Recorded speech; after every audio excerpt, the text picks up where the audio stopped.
A simple clay jar once held the secret to a hidden Roman economy. These amphora stamps were ancient barcodes, but they often concealed a vast shadow market operating in plain sight. By the end of this, you will understand how to decode the secret language of ancient smugglers. We will uncover how a common symbol could signal a smuggling route and why a trash heap became an economic archive. What everyday object today might be hiding a secret code in plain sight? Think of the Roman Empire as a single, massive body, and its trade routes were the veins and arteries. The amphora was the red blood cell. These sturdy, two-handled clay jars were everywhere, stacked high on the docks of Ostia, Rome's great port. They were the universal shipping container of the ancient world. Inside, they carried the lifeblood of the empire, olive oil from Spain, fine wine from Italy, and that pungent, ubiquitous fish sauce called garum. Their shape was brilliantly practical, a pointed base to stand securely in ships' ballast or sandy soil, and a wide body for maximum capacity. To a Roman merchant, an amphora was no different than a cardboard box is to us today, a standard, unremarkable part of daily commerce. Yet this simple, functional object held a hidden dimension. On its shoulder or handle, before the clay had even dried, a small mark was often pressed into it. This stamp, often just a name or a simple symbol, was the first step in transforming a humble part into a complex document. It was this tiny impression that could make all the difference between a legitimate cargo and a secret one, setting the stage for a deeper mystery hidden in plain sight. A Roman official walks the bustling docks, his eyes scanning the stacks of amphorae. His job is straightforward: to check the small stamps pressed into the clay.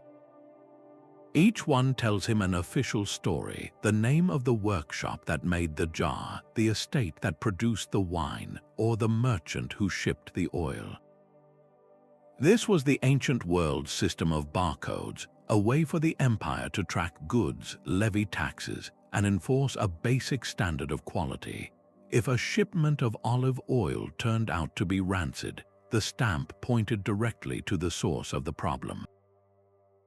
This created a visible, regulated market that the authorities could monitor and tax.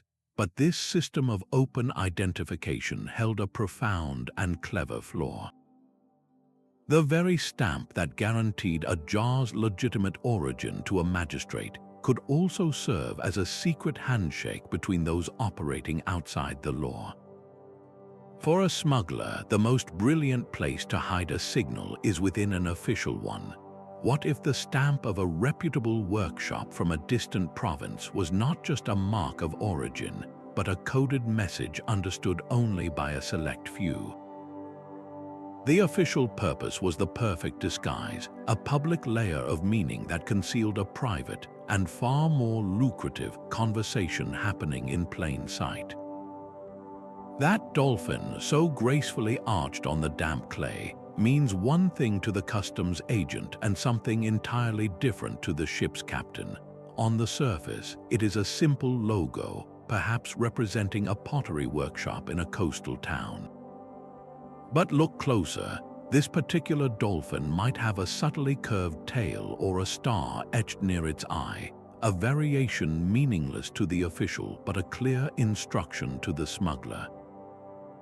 It could mean, unload this cargo under cover of night at the second cove, not the main dock. Or these jars contain the high-quality, untaxed wine, not the common vintage declared on the manifest. This is the second layer of the code where symbolism takes over. Beyond simple names, stamps used a rich visual language of gods, animals, and intricate monograms. A stamp showing the god Mercury, patron of commerce and thieves, would be wonderfully ironic, a private joke pressed into the clay for those in the know. To crack this code, archaeologists act like detectives at a crime scene. but their evidence is scattered across the ancient world. They do not look at a single stamp in isolation. Instead, they gather hundreds, even thousands of these impressions and start mapping them. They look for patterns that break the rules of normal commerce. Why would a large cluster of amphorae stamped with a particular symbol, say a specific type of wheel, be found in a remote inland village that had no official trade links with the region that produced those jars? The official economic map shows no connection, yet the physical evidence is right there, buried in the ground. This discrepancy is the red flag. That wheel symbol was not a brand, it was a badge. It identified a specific shadow network, a group of merchants and shippers operating a covert route, using the symbol to ensure their illicit goods were handled by the right people all along the chain. Deciphering this hidden language is the only way to unmask the vibrant, secret economy that pulsed just beneath the surface of the Roman world. The Roman tax collector's hand was heavy and his reach was long. Every provincial border and every major port had a station collecting the portoria, the customs duties that made legal trade a costly and complex affair. Imagine a merchant shipping olive oil from Spain to Rome. By the time his ship was unloaded at the port of Ostia, a significant portion of his potential profit had been eaten away by these state-imposed tariffs. This was more than just an inconvenience, it was a powerful economic pressure cooker.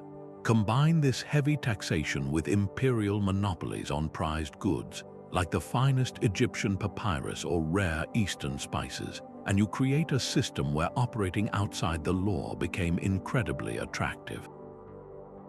For a merchant, the choice was stark: pay the official fees and see your margins shrink, or find another way.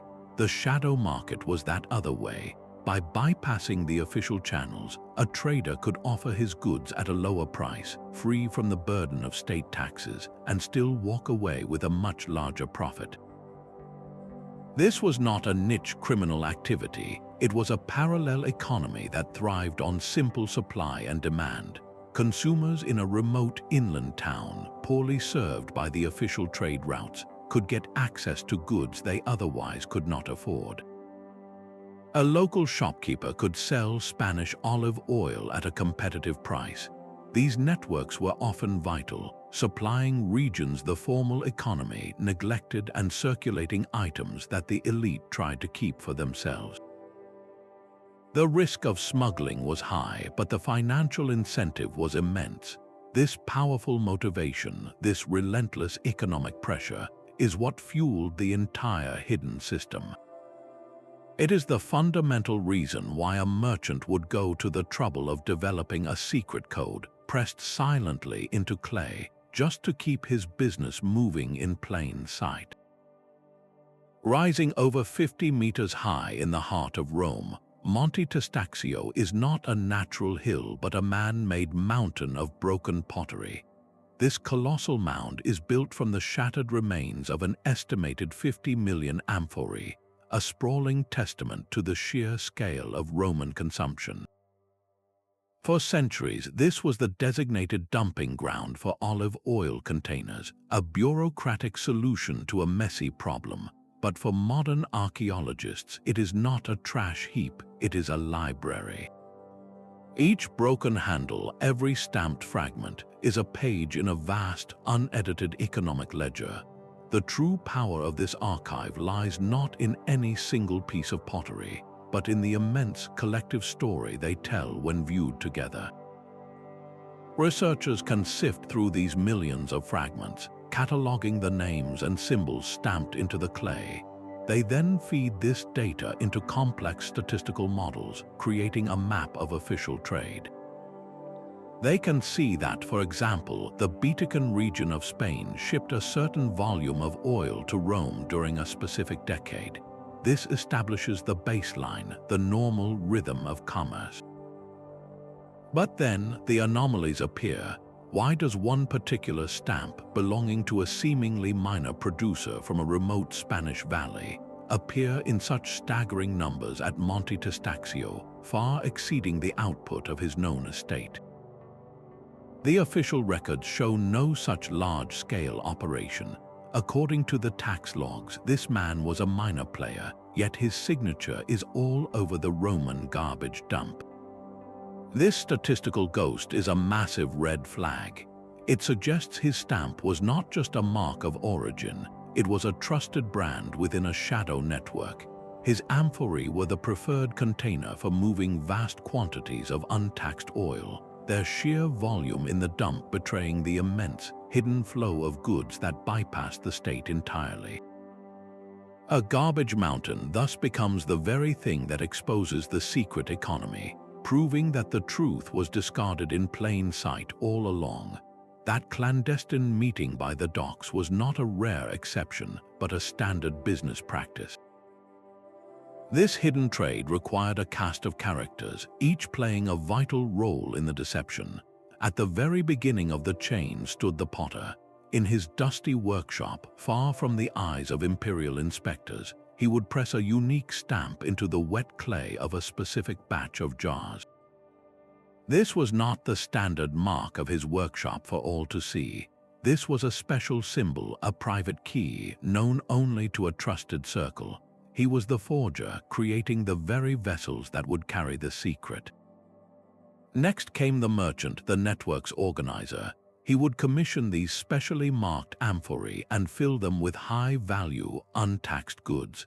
His job was logistics, ensuring the right ship carried the right jars to the right contact. Finally, at the critical point of entry was the customs agent. A few coins slipped into his hand, or perhaps a promise of a share of the profits, ensured he would look the other way. His official ledger would show a different, less valuable cargo, or perhaps the shipment would vanish from the records entirely. This collusion reveals a profound truth. The shadow market was not a fringe activity run by outlaws. It was deeply embedded in the very fabric of Roman commerce, a system that relied on the cooperation of the very people meant to police it. The stamp was the glue that held this conspiracy together. It was a signal of trust, a guarantee that everyone handling that jar, from the potter to the official, was part of the same silent agreement. Without that human network, the code pressed into the clay would have been meaningless. So who were these people, and what drove them to take such risks? The language of these clay stamps was never fixed in time. It shifted and morphed across the centuries, transforming from the straightforward names of the early republic into a complex tapestry of imperial symbols. This evolution reveals a third layer to the code, a chronology of deception. In the republic's final centuries, stamps were often simple, just a name or an abbreviation pressed into the handle. This was a system born of a smaller, more localized trade. But as Rome's empire expanded, so did its bureaucracy and its taxes. With the rise of the emperors and their tighter control over commerce, the stamps began to change. They incorporated more imagery, like eagles or portraits of the emperor himself. You might think this was purely for state propaganda, a way to brand goods with imperial authority. Yet for the shadow networks, this created a perfect new disguise. What better way to hide an illicit signal than within the official symbol of the emperor's own power? A stamp bearing the face of Augustus could, with a tiny, almost imperceptible flaw in the carving, become a marker for a smuggling ring. The methods of the hidden trade had to evolve to survive. In periods of intense imperial scrutiny, the codes became more subtle and cryptic. A single, misplaced dot in a monogram could be the difference between a legal shipment and a clandestine one. Conversely, during times of weak central authority or civil war, when the tax collector's gaze wavered, the same networks might use their symbols more brazenly, flooding the market with their specially marked jars. Historians can now map this ebb and flow by plotting the distribution of stamp types on a timeline. They look for sudden peaks in the use of a particular symbol, and then cross-reference that data with the historical record. A sharp spike in a specific, complex monogram might align perfectly with a documented tax hike on Egyptian grain. Another surge could coincide with a naval war that disrupted official supply lines, creating a golden opportunity for smugglers. This temporal analysis proves the shadow economy was not a static underworld but a living, breathing system. It was a conversation in clay that adapted in real time to political pressure and economic opportunity. The code was a fluid language, constantly rewritten to meet the demands of the moment, a silent testament to the enduring ingenuity of those operating in the gaps of power.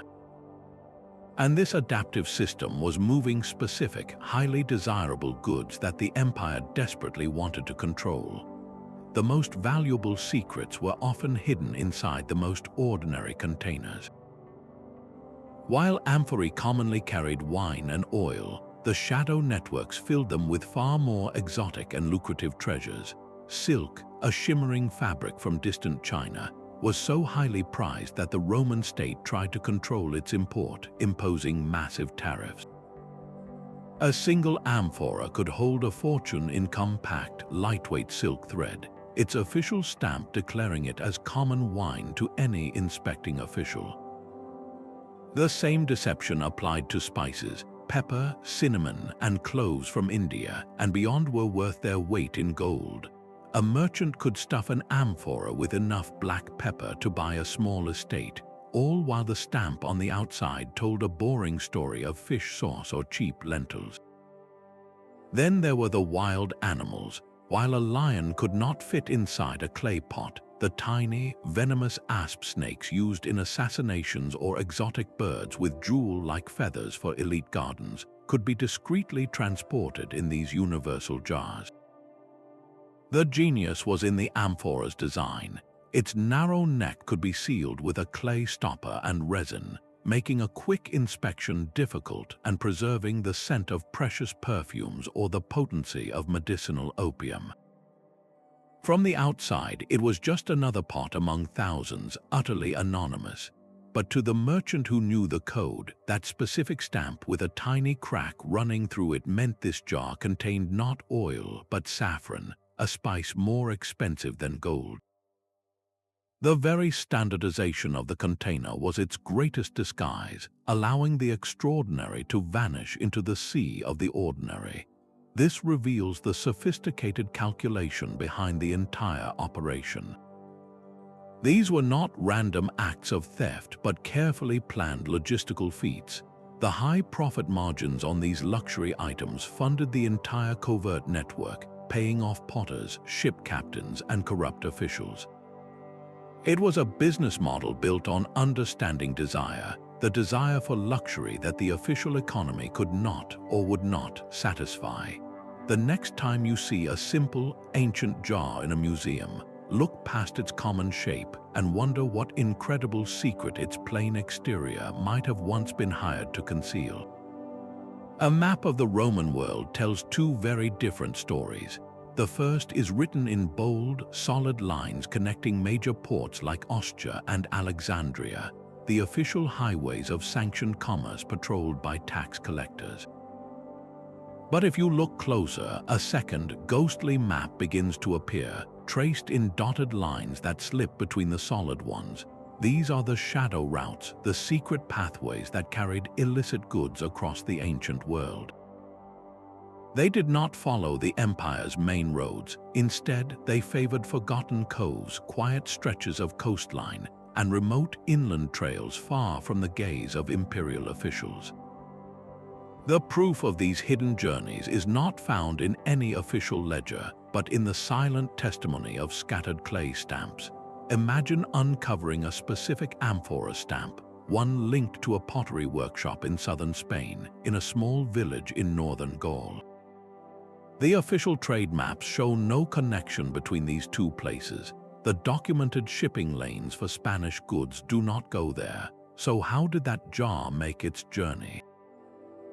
The logical answer points to a direct sea route, a daring voyage that bypassed every major port and its associated taxes. This was not a random accident of trade, but a calculated delivery. Each time that same Spanish stamp is found in that distant Gallic village, it reinforces the pattern, transforming a single day to point into a coherent line on a map of clandestine exchange. These geographic patterns reveal a stunning level of ingenuity.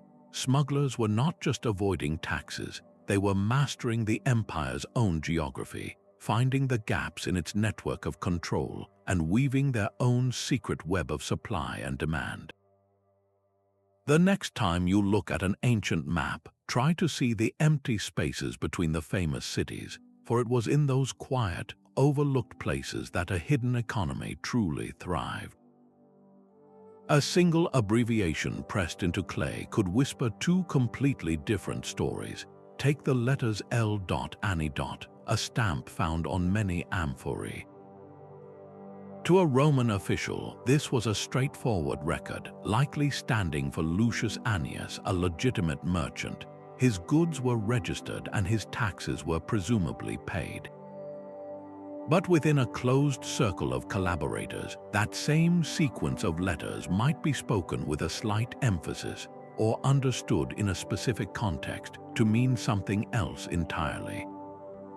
The very commonness of the name provided the perfect cover, allowing a public identity to conceal a private signal. This was the linguistic layer of the code, where words themselves became tools for secrecy.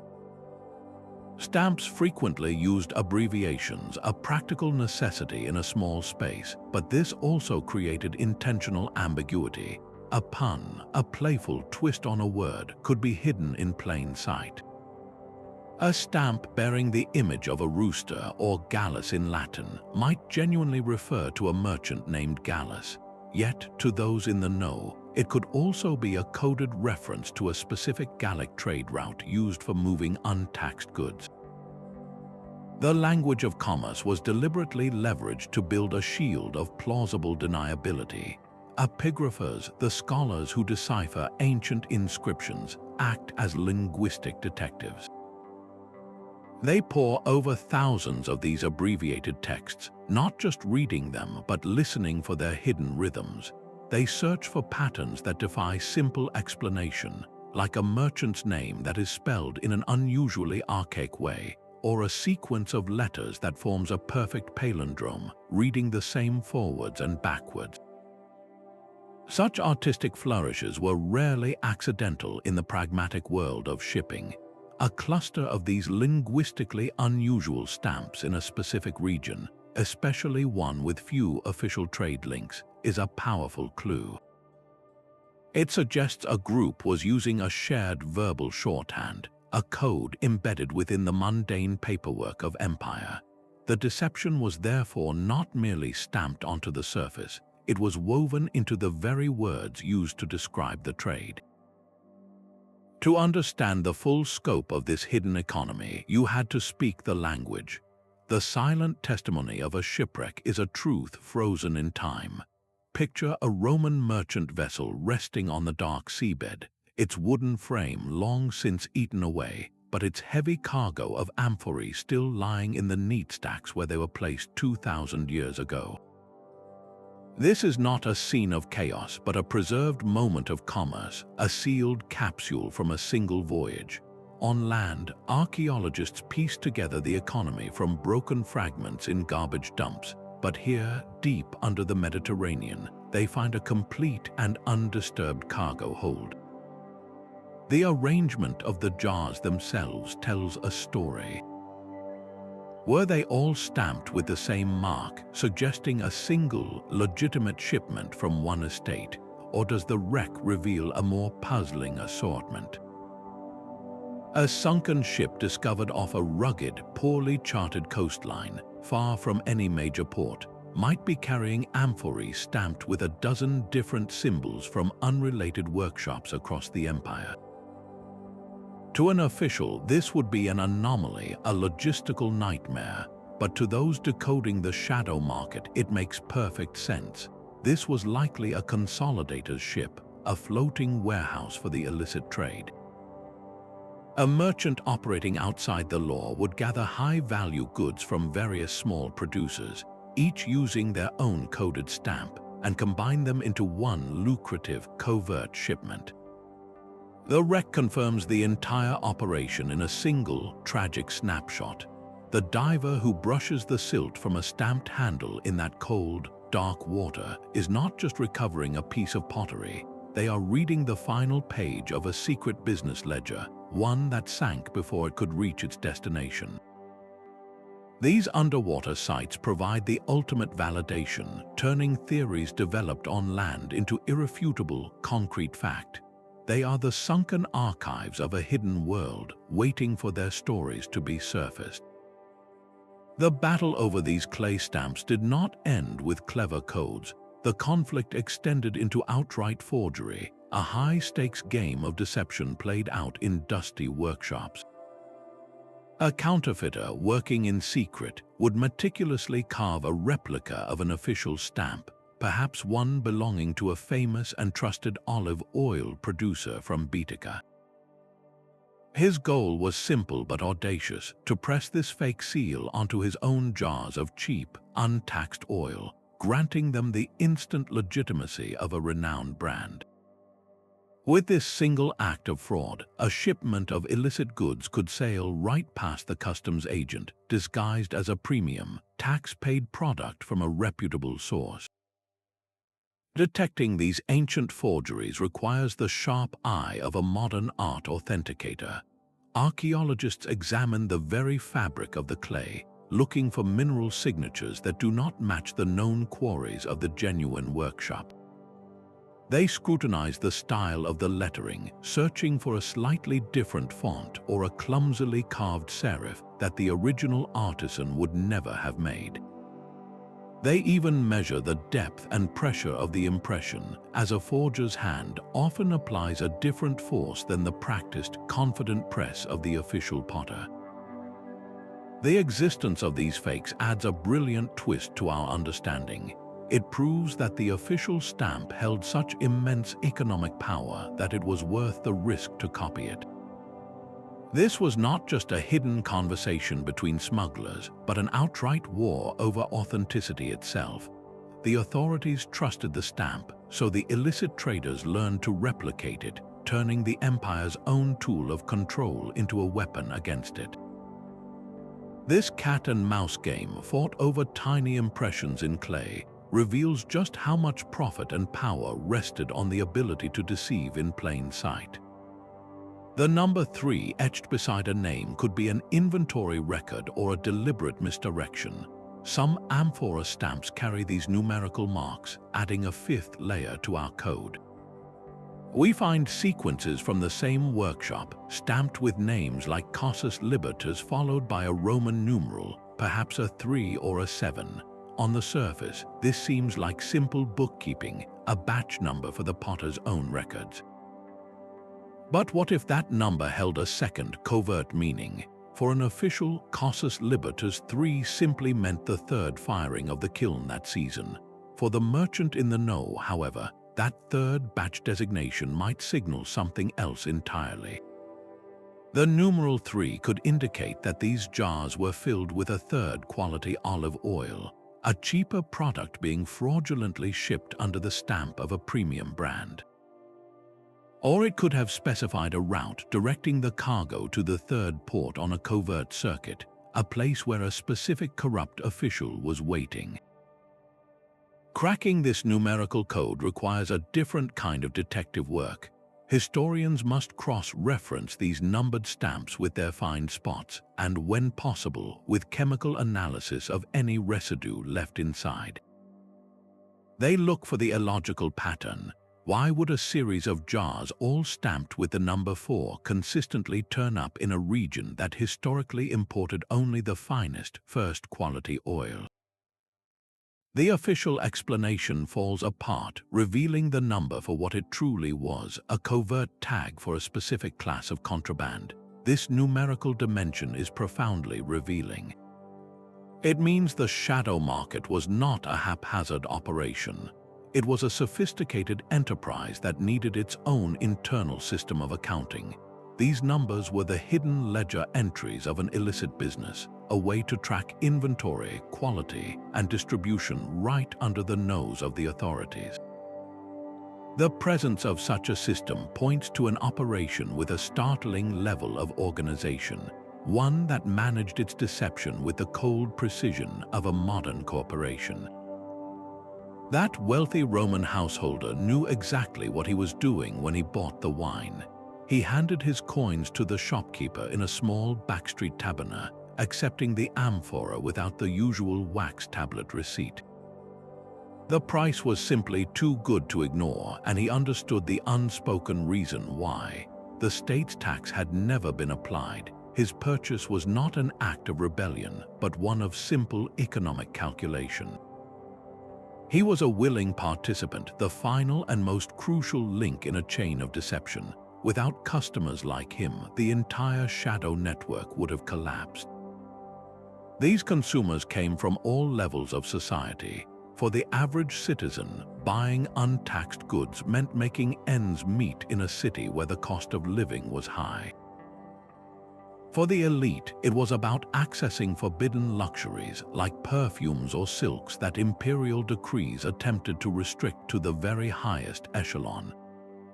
This widespread public complicity created a gray area where illegal activity blurred into accepted commercial practice.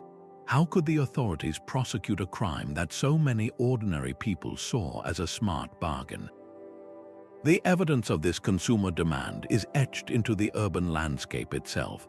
Archaeologists find clusters of amphorae bearing certain suspect stamps not in official warehouses, but in the trash pits of specific city neighborhoods. These residential districts become hotspots, indicating where illicit goods were commonly available and consumed.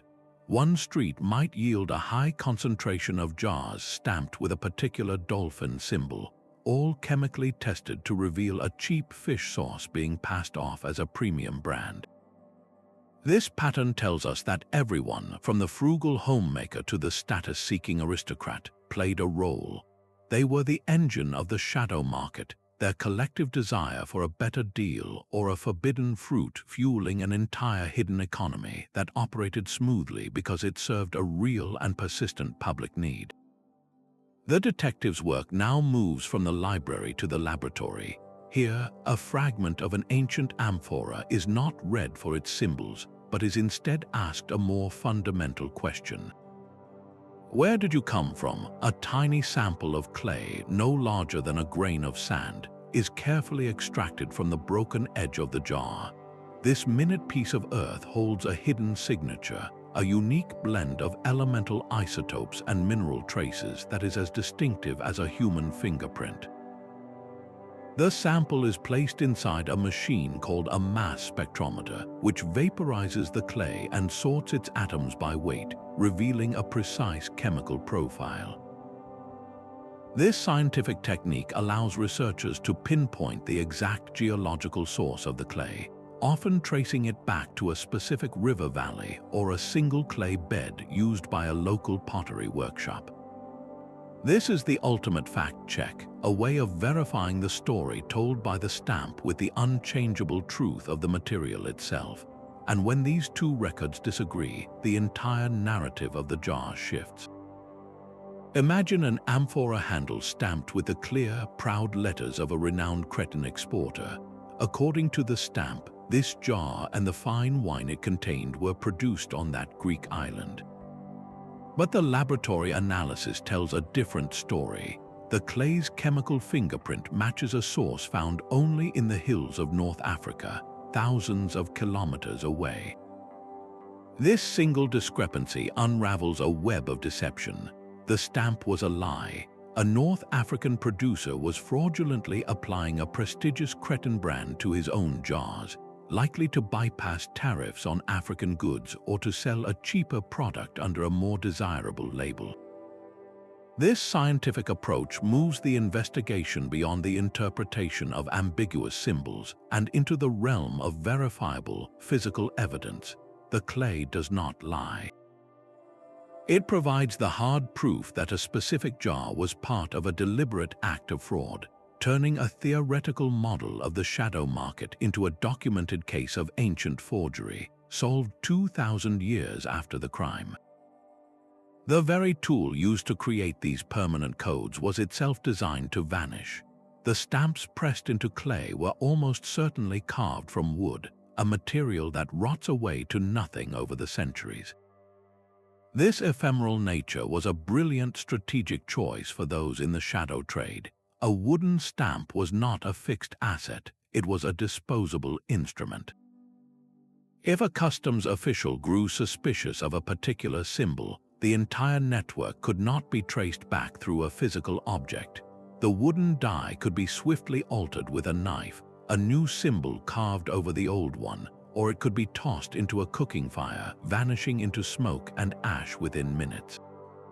This left the authorities chasing ghosts, while the clay impressions scattered across the empire became accidental fossils, the unintended and fixed records of a system built on fluidity. The contrast is profound. We study the hard, enduring clay, but the real secret lay in the soft, perishable wood. This capacity for rapid reinvention made the entire illicit system agile and deeply deniable. A smuggling ring could change its entire signaling code between shipping seasons, or dissolve and reform under a new symbol without leaving a single physical tool for prosecutors to find.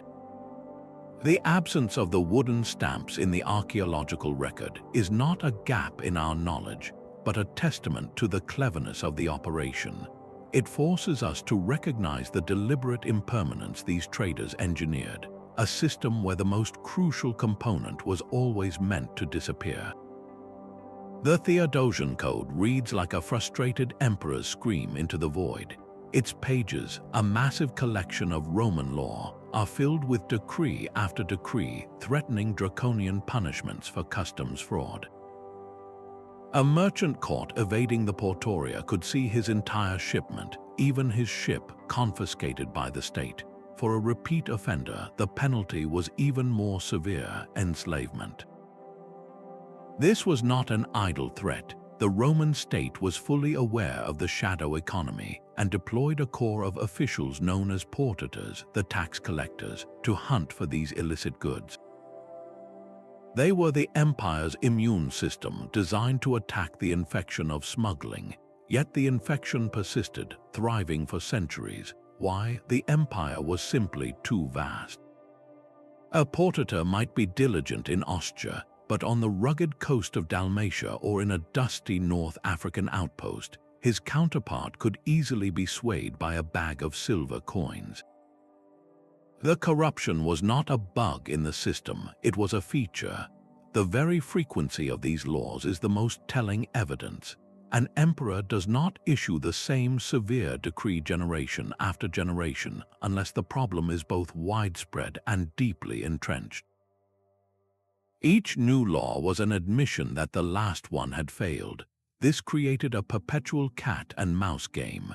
The state would tighten controls, and the shadow networks would adapt, their codes becoming more subtle, their routes more hidden. The tension was constant, a low-grade war between the overwhelming power of the state and the relentless ingenuity of economic opportunism. This struggle did not just create criminals, it shaped the very architecture of the hidden trade, forcing it to become more sophisticated, more embedded, and more resilient with each passing year. A new kind of archaeologist is now at work, one that never sleeps and sees patterns across millennia in the blink of an eye.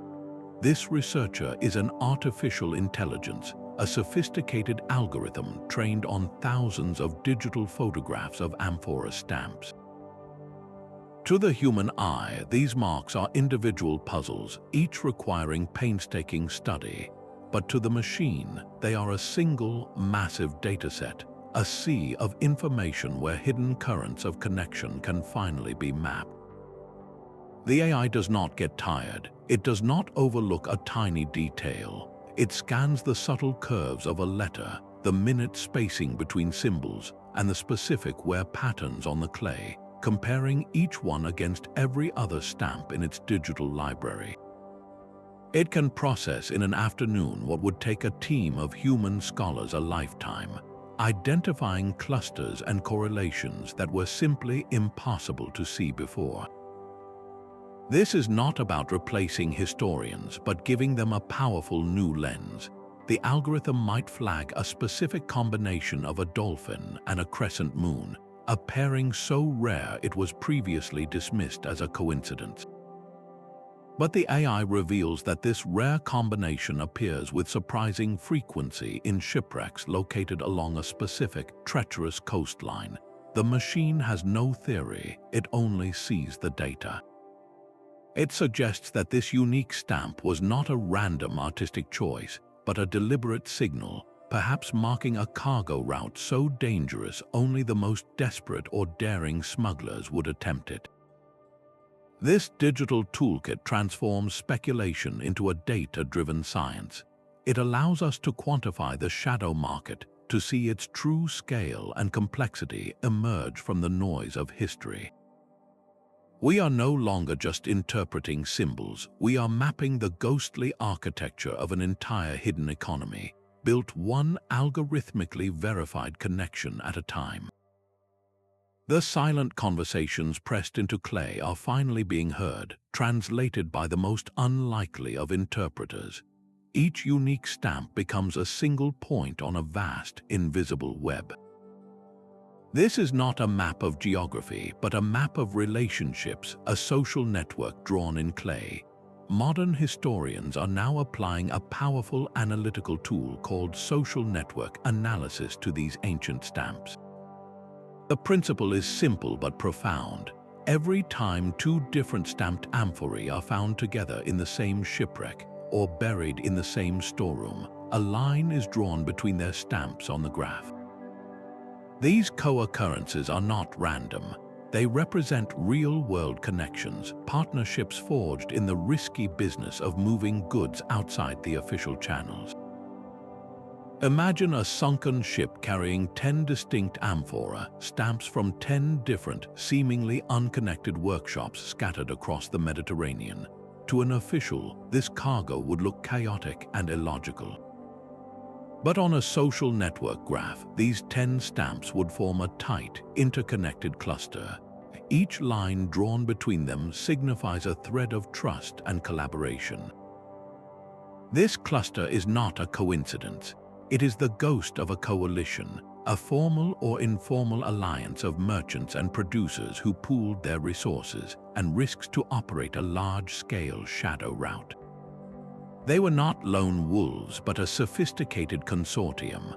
One workshop might have provided the olive oil, another the pottery, and a third the shipping logistics, all coordinated through their shared use of coded stamps. This analytical approach reveals the stunning organization behind the chaos. What looked like scattered, individual acts of smuggling was, in fact, a highly structured enterprise. The shadow market required this level of collaboration to function on an imperial scale. By mapping these social connections, we are no longer just finding smugglers, we are uncovering their corporate boardrooms, hidden in plain sight for 2,000 years. A small village in the mountains of Gaul watches its grain stores dwindle to dust. The official supply ship from Rome is months overdue, lost to bureaucratic delays or a corrupt official who sold its cargo for his own profit. As the first child falls ill from hunger, a different ship quietly lands in a secluded inlet. Its amphorae, stamped with a simple, unregistered symbol of a sheaf of wheat, are filled not with wine but with life-saving grain. To the imperial tax collector in the distant port city, the captain of that ship is a criminal, a thief of state revenue. To the villagers, he is a savior. This is the profound moral ambiguity at the heart of the shadow market. It forces us to ask a difficult question: where does crime end and necessity begin? The Roman state viewed this entire system as a financial wound, a deliberate bleeding of its treasury that weakened its military and infrastructure. every untaxed amphora meant less pay for a soldier or one less mile of repaired road. From the Imperial perspective, the smuggler was undeniably a criminal, undermining the very foundations of societal order. Yet from the ground level, that order was often the source of the problem. An oppressive tax could make basic goods unaffordable. A state monopoly could deliberately create scarcity to drive up prices for the elite. In this context, the smuggler was not a parasite on the system, but a vital correction to its failures.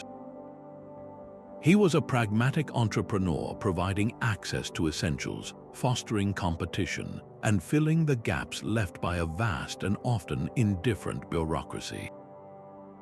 This gray area challenges our modern instinct to neatly categorize ancient actors as either lawful citizens or outright criminals. For the average Roman, the legitimacy of the state's authority was not a given. It was measured by its ability to provide stability and justice. When it failed to do so, the moral authority of its laws faded. The man running illicit grain to a starving town was not seen as a villain by his community. He was a necessary part of the local economy. To judge him solely through the written edicts of a distant emperor is to misunderstand the complex social contract of the ancient world. This complexity adds a crucial layer of depth to our story, reminding us that the codes pressed into clay were not just tools for profit, but sometimes instruments of survival, weaving a thread of human resilience through the rigid fabric of imperial power. That simple black and white barcode on your cereal box is the direct heir to the mark pressed into Roman clay. Both are universal languages of commerce designed to instantly identify a product, trace its journey from producer to shelf, and offer a guarantee of its contents. The core functions have not changed in 2,000 years, and just like their ancient predecessors, these modern symbols are not immune to deception. Sophisticated counterfeiters now use high-resolution printers to replicate barcodes or tamper with radio frequency identification tags, allowing cheap imitations to infiltrate supply chains as high-value goods. The technological stage has been utterly transformed, yet the central drama remains the same. A government still needs to levy taxes to function, and a portion of merchants will always seek ways to lighten that load. The eternal push and pull between control and freedom in the marketplace is a constant of human society. Understanding the Amphora stamp does more than just illuminate the ancient world. It holds up a mirror to our own. It reveals that the struggle is not about the tools, but about the underlying pressures that drive innovation on both sides of the law. The Roman potter carving a secret symbol and the modern forger cloning a digital tag are both responding to the same timeless economic forces. This long view of history offers a powerful insight. Human ingenuity in the pursuit of profit, whether legitimate or illicit, is one of the most consistent and shaping forces across the centuries. The next time you scan an item at the store, consider the deep history behind that simple act, a silent conversation between order and opportunity that began long before the first barcode was ever dreamed of. That broken handle with an unknown symbol sits in a museum drawer, a question mark made of clay. Despite all our technological tools and analytical models, a fundamental mystery lingers.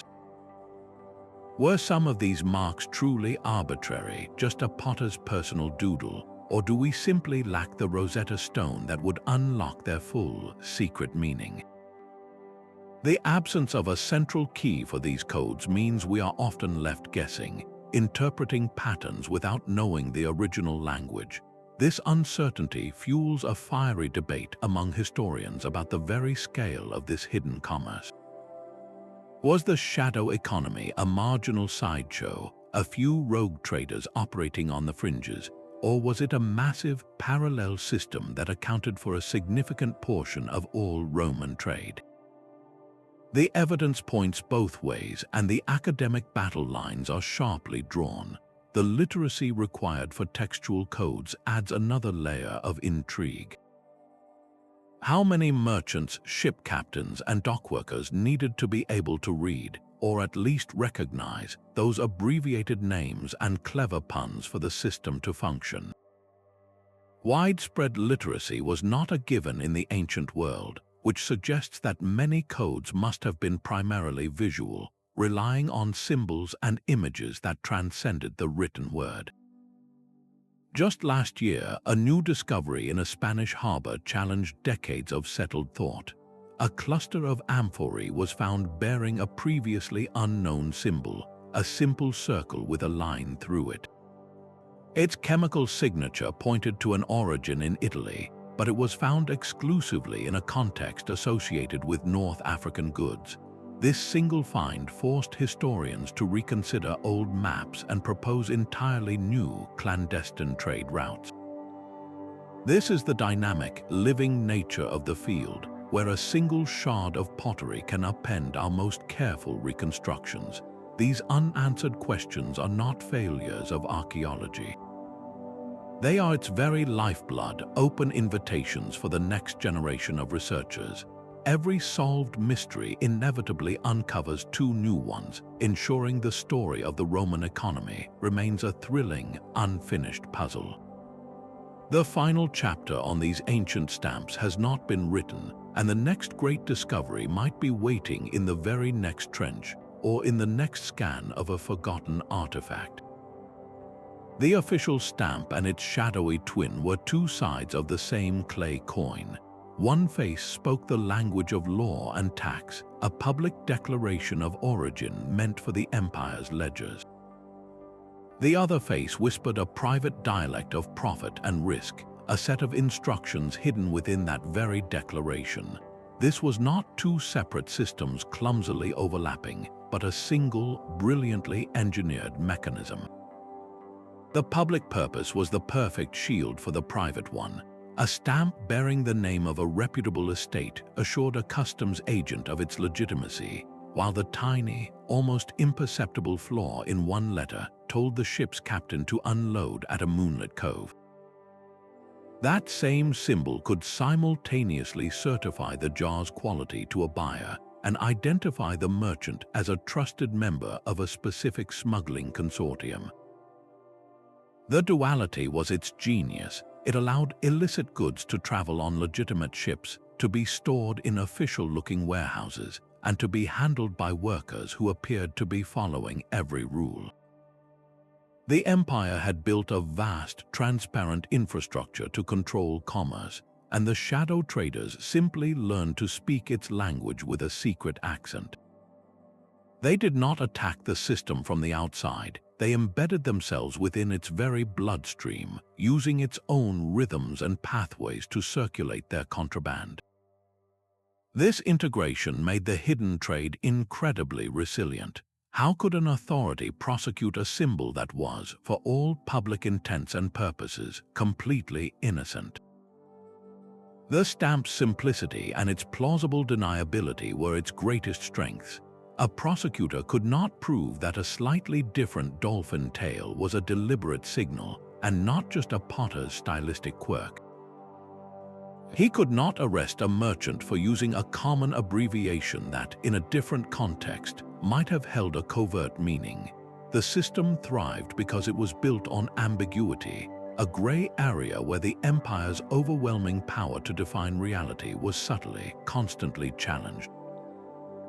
When you piece together the economic pressure, the geographic anomalies, the linguistic tricks, and the scientific proof of fraud, a comprehensive picture finally snaps into focus. This was not a scattered collection of clever tricks, but a coherent, adaptable, and sophisticated communication network. It was a covert economy operating in plain sight, its entire existence made possible by the humble, unassuming mark pressed into a piece of clay. The final piece of this ancient puzzle reveals an economy of whispers, not just edicts. Our journey through the world of amphora stamps has uncovered a hidden layer of human ingenuity, where simple pottery marks concealed the complex, beating heart of a parallel Roman world. We have followed these coded symbols from the dusty workshop to the sunken shipwreck, watching as they guided untaxed goods through the shadows. Modern science and historical detective work have slowly pieced this clandestine network together, proving that the official story was only ever half the truth. This entire narrative is a powerful reminder that history's most vital chapters are not always carved in marble on grand monuments.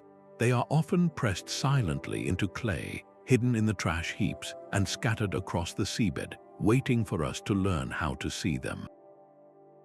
The real story was always there, hiding in the plain sight of everyday objects.